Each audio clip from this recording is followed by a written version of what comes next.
So I put in some more RAM into my laptop, and my laptop runs hella fast now.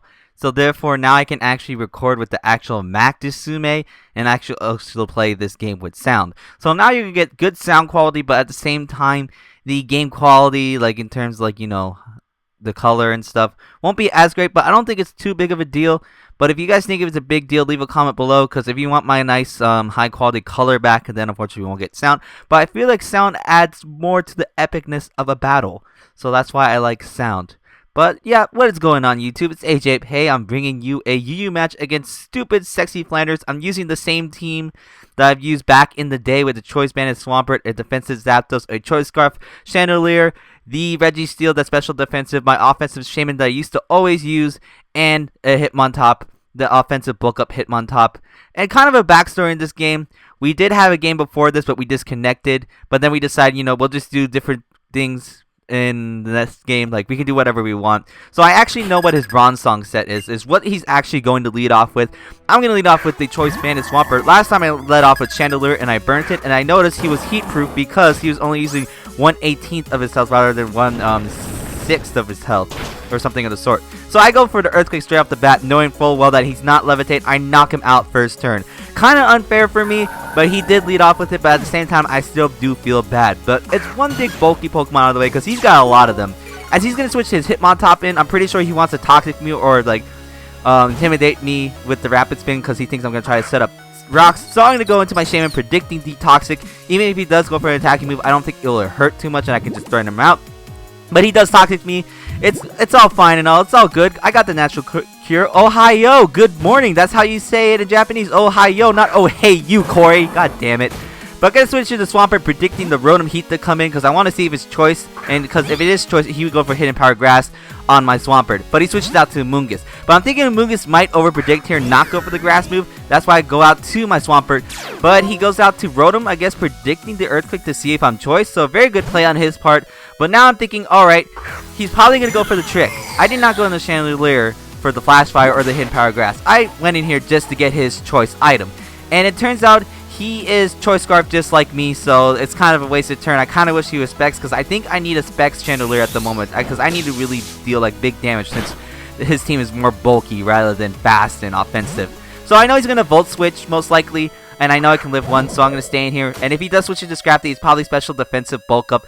So I go for the Fire Blast, but I do miss it, unfortunately. So now I'm going to have to switch out. I'm going to go to Tip Top, my Hitmontop, because this Hoodlum's in, and he's starting to bulk up. He's in the goddamn middle of the street while I'm trying to pull out my driveway to get to work, god damn it. And he gives me the dirtiest look ever, saying, hey, what the hell you doing? What the hell are you doing in the middle of the street? I'm going to kick you in the balls. I need to get to work. So I kick this Hoodlum in the balls, but it doesn't do that much, and then this Hoodlum's just gonna Drain Punch my Hitmontop and gain some health back and do an efficient amount of damage.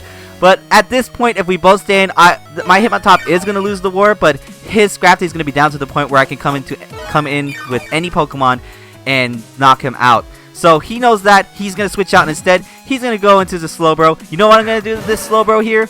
I'm going to kick this thing in the balls, but this thing takes it very well. Still has a derp face on. It's kind of like derp, oh, come at me, bro, derp, and my Hitmontop is not going to like that shit.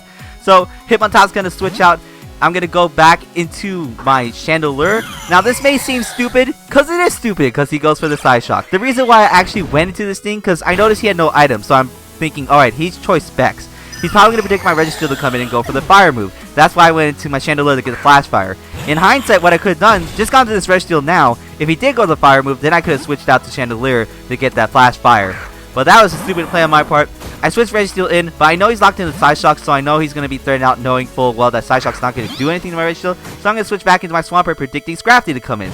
But once again, this stupid Amoonguss comes in. So I'm thinking this time he'll probably go for the Spore. So I'm going to go into my defensive Zapdos as Sleep Fodder. Reason being is because the only thing it could technically wall in terms of physical attackers would be his Scrafty, but his Scrafty is special defensive and has that Shed Skin ability, so Toxic Stalling won't work as well. So that Zapdos is basically going to be useless to me. So gonna go into my Registeel now just for the heck of it, try to set up rocks now. And if for some reason he goes for a Giga Drain, I wasn't really too sure why. Maybe he was predicting me to double switch into Swampert, I guess. But I didn't really agree with him going for Giga Drain there. So he's gonna switch that hoodlum back in, that goddamn hoodlum that's still in the middle of my goddamn street. I still need to get the work. Gonna set up the stealth rocks this time. It's definitely gonna be helpful for me. I kind of also want to bait out Hitmontop to come in at some point in time. But I'm pretty sure this hoodlum is probably gonna go for the drain punch this time. So I'm deciding just to go into my Swampert rather than going into my Hitmontop this time, because I can throw him out with a superpower. I don't think he knows I have superpower. I don't think he knows I'm choice banded yet. But either way, I'm actually not going to go for a superpower though. I'm going to predict him to switch. I'm just going to go for Earthquake because it hits everything on his team hard other than Rotom Heat. I'm just hoping that thing doesn't come in. Because even if it does come in, it's going to take some rocks damage, which is completely fine with me. But he goes into Hitmontop, gets the Intimidate drop on me. Jeff is kind of intimidated to Shawm. What? It's supposed to be named Sean. Why is there an M? Okay, it doesn't matter. But I go for Earthquake. It's a 3-hit KO, so I know for a fact he's either A, going to Toxic me, or B, Rapid Spin. So I might as well just go for another Earthquake and hope for the best. I know it's a 3-hit KO, but I do get a crucial crit, which actually kind of does matter depending on what he went for. Because if he went for the Rapid Spin, it's pretty crucial. Well, either way, it died, so it's pretty crucial to the fact that the Hitmontop died. So, Rotom Heat comes in.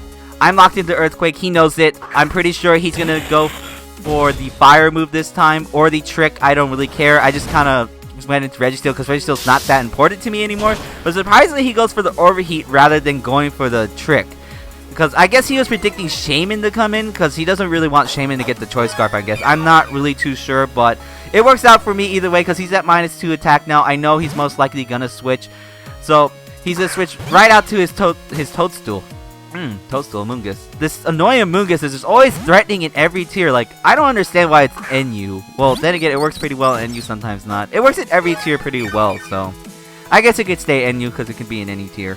But gonna go on Shaman, as I do predict his switch. Gonna go for the Air Slash. I'm hoping this is gonna be a good morning and will knock it out, but no, it's not gonna be a good morning because this thing is barely gonna live, but he's gonna miss a Stun Spore. I'm pretty sure this doesn't matter because I do have the Natural Cure, and I'm pretty sure I am faster than a Slowbro, even when I am paralyzed. So, nothing on his team, I know for a fact, wants to take an Air Slash anyways. That's the reason why I double switched this Shaman in. As he does switch in the Slowbro, I guess the Slowbro is not too important to him at this point. But I feel like this Slowbro could have done more work for him, considering that if he got rid of my Shaman, then he could do a lot of work against my team, considering my team can't really hit hard anymore other than my Shaman and my Hitmontop. But I do, and my Swampert. I'm completely forgetting about Swampert, but I think he can still take out Swampert either way. He's going to go into this Rotom Heat now. I'm predicting the Trick here, predicting him to predict me to switch. As he does go for the Trick, and now I have his Choice Scarf, which is fine. Because now I can do Choice Scarf Air Slashes in a whole 4 flinches. So that works out for me, LeBron. The Miami Heat, you're having trouble with the Pacers. I don't know where I was going there. But I do miss this Air Slash here, and LeBron's just going to go for the Overheat. He's kind of mad that he's having a bit of a hard time against the Pacers. Well, his team is. He's not having a hard time. Well, I guess they're not right now. I think they're up in the series, right? I don't know, but whatever. It doesn't matter. It's not a good morning anymore as the morning ends, and now it's the afternoon. So it goes from Ohio to Konnichiwa. That's a Japanese lesson for you folks. Gonna go into Hitmontop, my tip top. Now that I know that he's -2 special attack, I know I can take any one hit from Eevee's Life Orb since I do have a natural good special defensive bulk, and I can start bulking up. I'm kind of like this Hitmontop in real life. I'm weak. I'm trying to bulk up right now and get strong, you know, but every time I get in a fight, I like to kick people in the balls. Reason being, I don't like getting hurt. Like that, if you want to win a fight, just kick the guy in the balls. If I'm facing a girl in a fight, I'm gonna lose no matter what, most likely, because I don't hit girls, and also they don't have any weakness really. But Amoonguss is going to come in. I have a move to hit it. I have Earlier Aids, and I'm going to live that Giga Drain because he's more of a defensive one rather than an offensive one finally. And I'm going to knock it out with the Air Slash. And then he only has one poke left, which is this goddamn Scrafty, the Hoodlum. I'm like, you know what? I'm strong enough to kick your ass now. I'm going to kick you in the balls regardless. And you know what? You're going to get out in the middle of the street so I can get to work finally and not be late. And you know what? He dies. So there we go. Hoodlum out of the way. I can finally get to work. It's going to be actually a 4-0 victory on my part, as we're going to go to the key play of the battle. One of the key plays was definitely my prior knowledge of knowing what this Bronzong was, because if we had played that first game, I'm pretty sure I would have had a lot of problems with the Bronzong, considering that it's heat proof and I don't really have much to take it out. And then another key play was definitely the crit on the Hitmontop, because that Hitmontop I'm pretty sure could have done a bit more work, could have like forced my switches and stuff.